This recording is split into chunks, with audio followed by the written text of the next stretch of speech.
Maintenant, nous allons parler de la troisième partie, le troisième point dans le passage biblique de Matthieu que nous avions lu précédemment. Là, le Seigneur nous parle maintenant de la gloire. C'est quoi la gloire? C'est la renommée brillante, universelle, durable, l'éclat que les vertus, le mérite, les grandes qualités, les grandes actions, les grandes œuvres attirent à quelqu'un. Écoutez ça, mon frère, ma soeur. C'est d'abord la renommée brillante. Ici, dans la gloire, le Seigneur nous parle de la réputation que nous devons avoir, nous, en tant qu'enfants de Dieu. N'attribuez aucune gloire à une autre personne, à la sorcellerie. Vous savez, quand nous sommes malades, quand nous vantons la maladie, nous lui attribuons la gloire. Quand nous sommes dans des difficultés, il y a certaines personnes qui vantent les difficultés qu'ils connaissent, le période qu'ils traversent dans leur vie, ils vantent cela. Vous attribuez la gloire à ça. Il y a personnes qui sont envoûtées et qui vantent ces envoûtements-là, bien-aimés. Non, à la longueur de la journée, nous perdons le temps à faire cela. Le Seigneur n'est pas d'accord. La gloire appartient à Jésus. Alléluia. Nous voyons sur la terre des hommes avec des gloires, de vaines gloires. La Bible en parle aussi, des vaines gloires. Vous verrez des musiciens qui mettent les gens dans le péché, qui chantent des choses abominables, et ils passent à la rue. Les gens acclament. Il a une certaine vaine gloire qui lui amènera en enfer, bien-aimé. Nous devons sortir de cela. Il y a la véritable gloire qui appartient à Jésus. À Jésus bien-aimé. Et Jésus a pris cette gloire-là qui lui appartient. Il vous a donné, il nous a donné, nous en tant qu'enfants de Dieu. La gloire de Jésus est devenue notre gloire. Alors la gloire c'est quoi? C'est une renommée brillante. Jésus veut que nous brillions. Bien-aimé, tu dois briller partout où tu es. Dans le milieu du travail, tu dois briller. C'est-à-dire que tu dois bien faire ton travail de manière à ce que tout le monde soit excité. Dans la vie chrétienne, tu dois briller. Nous devons briller. Nous sommes comme des étoiles qui brillent à tout moment, bien-aimés. Alléluia. Nous devons briller partout. Dans nos familles, nous devons briller. C'est-à-dire, nous devons faire la différence. Nous, en tant qu'enfants de Dieu. Comportez-vous comme quelqu'un qui comprend ces choses et qui marche différemment. Différemment, bien-aimé. Vous savez, un autre jour, je me promenais, un roulage m'a arrêté. Il m'a demandé les documents. Je n'avais pas payé ma vignette. Et quand il a pris mes documents, quelqu'un qui passait, il m'a salué. Ah, bonjour pasteur, on vous a arrêté. Le roulage là m'a interpellé. Il m'a dit, vous êtes pasteur? Moi j'ai dit, oui, je suis pasteur.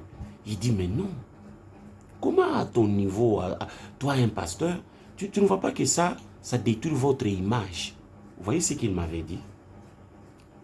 Le simple effet de ne pas acheter sa vignette et que d'être arrêté à notre niveau en tant qu'enfant de Dieu, ça peut déshonorer le Seigneur.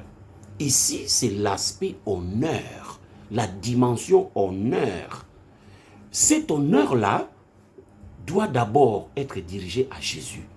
Sachant que partout où nous sommes, partout où nous serons, bien-aimés, il y a des yeux qui nous observent. Notre manière de nous habiller, les endroits que nous fréquentons. C'est pourquoi il faut faire attention parce qu'il y a la gloire qui est avec nous. Nous brillons, bien-aimés. Même si tu ne le savais pas, tu brilles comme tu es là. C'est pourquoi moindre chose que tu fais, il y a une critique sévère tout autour de toi. Et tu te dis parfois, mais pourquoi les gens surveillent ma vie comme ça? Oui, on surveille votre vie, c'est parce que vous êtes une gloire. La gloire de Dieu est avec vous, mon frère, ma soeur.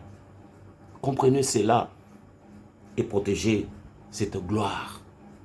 C'est pourquoi nous devons avoir des couples solides, des familles solides, très exemplaires, pour que les gens ne puisse pas injurier cette gloire de Dieu qui est avec nous. Le Seigneur a partagé cela avec nous. Oui, c'est une renommée. Voyez, renommée. Tu avais une certaine valeur, mais le Seigneur veut ajouter. Ce qu'on appelle en commercial la valeur ajoutée. Dieu est venu ajouter quelque chose sur vous. Ma fille, mon frère, il y a une valeur ajoutée sur toi. C'est pourquoi fais attention. Et cette gloire doit être manifeste. Oui, et cette gloire est durable. C'est l'éclat que les vertus, écoutez maintenant, que les vertus, le mérite, les grandes qualités, les grandes actions ou les grandes œuvres attirent à quelqu'un. Ah, donc c'est une qualité qui doit être manifeste, qui doit être durable en nous, et que cette qualité doit commencer à attirer les gens, attirer les autres. C'est pourquoi parfois, beaucoup d'enfants de Dieu, en négligeant cet aspect gloire, cette dimension gloire, il y a parmi les enfants de Dieu ceux qui ne se marient pas, ceux qui n'ont pas d'emploi. À cause de ça, ils ont négligé cette dimension gloire. La réputation. Ici, c'est l'aspect, la dimension réputation. Quelle réputation que vous avez dans le milieu où vous vivez, dans votre famille, dans votre quartier? Quelle réputation, mon frère, ma soeur? En commençant d'abord par votre famille. Demandez à la famille, demandez à votre épouse, demandez à votre mari, demandez à vos enfants, demandez à vos parents. Est-ce que suis-je chrétien? Quand vous me regardez, vous, ma famille, vous croyez aussi que je suis chrétien? Je suis un enfant de Dieu? Est-ce que vous croyez aussi que je suis un serviteur de Dieu? Pose cette question à votre épouse et elle vous répondra. Bien-aimés, il est temps que nous comprenions. Il est temps que nous sortions de ce christianisme caractérisé par le syncrétisme, le mélange. Non, nous ne devons pas être à la frontière, mais nous devons traverser la frontière et manifester notre identité. Je me rappelle, Pierre avait perdu cette gloire. Jésus lui dit, Pierre, tu vas me renier 3 fois. Pierre dit, non Seigneur, je suis prêt à mourir avec toi. Les moments étaient venus. Ma Bible me dit une femme, en passant à vie Pierre, comme ça, Pierre suivait Jésus toujours à distance. Le maître était là, en train de subir les conséquences du supplice. Pierre, une femme vint lui poser la question de savoir, mais toi, je te voyais avec cet homme-là. Immédiatement, bien-aimé, l'homme a rejeté la gloire. Il dit, non, c'est... Femme, mais qu'y a-t-il entre toi et moi? Je n'ai jamais. Vous comprenez? Vous comprenez? Qu'est-ce qui avait poussé cette fille à reconnaître, cette femme à reconnaître Pierre? La gloire. Mais Pierre, on l'avait reconnu en tant que disciple de Christ. Mais dans l'Ancien Testament, l'histoire de Jacob et Ésaü nous enseigne plus. Le papa de Jacob est venu, il dit à celui qui était devant lui, « J'entends la voix de mon fils, mais j'entends la voix d'une autre personne, mais quand je touche les corps, je sens les poils. » Vous comprenez la ruse qu'il avait fait. Il avait mis des poils d'animaux sur son corps pour se déguiser en son frère et lui voler la bénédiction. Ce papa dit, j'entends la voix d'une autre personne, mais quand je touche les corps, c'est une autre personne. Est-ce que c'est pas ça le christianisme aujourd'hui, bien-aimé? On entend la voix d'un enfant de Dieu, mais quand on touche les corps, c'est une autre personne. Ou alors, on touche les corps, on sent que c'est un enfant de Dieu, mais dès que la voix sort, c'est une autre personne. Oh, nous sommes perdus, bien-aimés. Mais à l'époque de Pierre, on l'avait reconnu que toi, tu fais partie. Et c'est lui qui niait. Aujourd'hui, nous avons des gens à la longueur de la journée. Je ne contredis pas ça de porter des pagnes de porter des histoires comme ça pour l'emblème de l'Église, je ne suis pas contre ça. L'Église a aussi besoin du prestige aussi parfois pour être remarquable, faire une certaine coloration. Je ne contredis pas ça. Mais je dis, j'ai l'impression comme si aujourd'hui, c'est nous qui voulons faire, qui faisons voir aux gens, qui répétons aux gens que nous sommes chrétiens et que les gens nient de ce que nous sommes.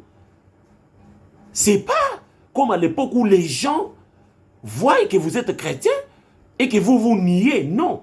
J'ai comme l'impression ici, c'est nous qui, à la longueur de la journée, ne cessons de dire aux gens, même si quelqu'un vous appelle par votre nom, vous lui dites, non, je suis pasteur, appelle-moi pasteur. Et quand on vous dit comment vous appelez, vous commencez d'abord par l'identité pastorale pour terminer par l'identité normale. Non. Mais à cette époque-là, le Seigneur veut qu'on nous reconnaisse par les autres. En voyant la personne, on sait que celui-ci est chrétien. Il vous demande même, est-ce que êtes-vous chrétien? Et vous lui répondez, oui, je le suis. Que d'amener les gens, de faire convaincre les gens par force l'identité qui est en vous, c'est de l'hypocrisie, mon frère, ma soeur. Voilà comment nous avons perdu la gloire, mais nous pouvons récupérer ça. Le Seigneur nous a donné. Bien aimé, je voudrais que nous puissions prier sur ces trois choses. Le règne, la puissance et la gloire appartiennent à Jésus. Enlevez ça entre les mains d'autres personnes, des amis, des sorciers. Aujourd'hui, ne donnez plus ces trois choses à d'autres personnes. Non. Même à une situation que vous traversez, non. Ne vantez pas les difficultés qui vous entourent, non. Proclamez ces trois choses dans votre vie. Je voudrais prier pour vous, afin que Jésus manifeste ces trois choses en vous. Tendre Père, je lève mes mains et je demande que ces mains soient votre, Seigneur. Le main que tu avais imposé sur Bartimée et qui avait ouvert ses yeux, laisse que mes mains soient transformées en vos mains, car mes mains sont pécheresses. Je te demande, Seigneur, de sauver de vie. Je parlais sur le règne, le pouvoir, la puissance et la gloire qui t'appartiennent, Seigneur. Je montrais à mes frères qu'aucune personne sur la terre, même s'il détient de petits pouvoirs, de petites puissances, mais la grande, toi tu es le tout-puissant, Seigneur. Manifeste-toi dans la vie de quelqu'un qui avait cru que la maladie est une puissance pour l'écraser, qui avait cru que la pauvreté est une puissance pour l'écraser, qui avait cru que la difficulté, Seigneur, il était emporté par cela. Mais aujourd'hui, Seigneur, que ta puissance soit manifestée sur la vie de ces gens. Sauve, guéris, délivre, Seigneur, par la prière que je suis en train de faire au travers de ces réseaux sociaux. Et que celui qui croira, Seigneur, que la puissance de l'Esprit Saint puisse l'envelopper et qu'il soit tiré afin qu'il sache que tu es le tout-puissant, Seigneur. Que celui qui avait perdu sa gloire et qu'il était emporté par le vague de la mer du monde, aujourd'hui, Seigneur, qu'il retrouve sa gloire. Celui qui avait abandonné sa maison, qu'il retourne. Celui qui avait été emporté par le péché, que le bon sens, Seigneur, arrive et que nous sachions que nous sommes des étoiles qui doivent briller. Jésus, celui qui avait perdu son honneur, qu'il sache qu'il est un prince. Relève nos pensées, relève nos vies, Seigneur. Bénis cette prédication et bénis tout celui qui va l'écouter. Je l'ai dit, au nom puissant, au nom tout-puissant de notre Seigneur, Christ Jésus. Notre Père qui es aux cieux, répétez cette prière ensemble avec moi. Que ton nom soit sanctifié, que ton règne vienne, que ta volonté soit faite sur la terre comme au ciel. Donnez-nous aujourd'hui notre pain de ce jour. Pardonnez-nous nos offenses, comme nous pardonnons aussi à ceux qui nous ont offensés. Ne nous soumets pas à la tentation, mais délivrez-nous du mal, car c'est à toi qu'appartiennent le règne, la puissance et la gloire pour tous les siècles de siècles. Amen. Alléluia. Que le Seigneur vous bénisse partout où vous êtes. Notre numéro apparaîtra sur l'écran. Soyez richement bénis au nom de Jésus. Amen.